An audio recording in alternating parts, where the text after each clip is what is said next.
جی हाँ, आपने बिल्कुल दरस्त देखा। ये वीडियो एक जज्बाती कबूतर की कहानी है जिसमें एक माँ कबूतर ने अपनी जिंदगी खतरे में डालकर अपनी नस्ल के लिए रेलवे पटरी पर घोंसला बनाया और अंडे दे डाले।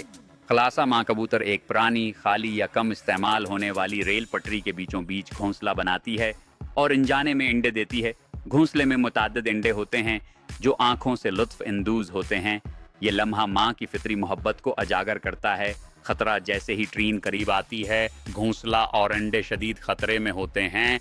अक्सर वीडियो का क्लाइमेक्स तब होता है जब ट्रेन करीब पहुंचती है और माँ बच्चों की हिफाजत की कशमकश देखने में आती है। आया अंडे बच्चे बनकर बच जाएंगे या नहीं? आज कहानी की खासियत ये एक AI एनिमेटेड शार्ट होता है, यानी ये हकीकतन पेश करदा मनाजर या फलसफियाना बयानिए पर मबनी होता है, न कि हकीकी झलकियाँ। मौज़ूआत में शामिल हैं माँ की कुर्बानी, खतरा, उम्मीद और इस बात का सवाल कि क्या मोहब्बत के जरिए हम अपनी महफूज रह सकते हैं।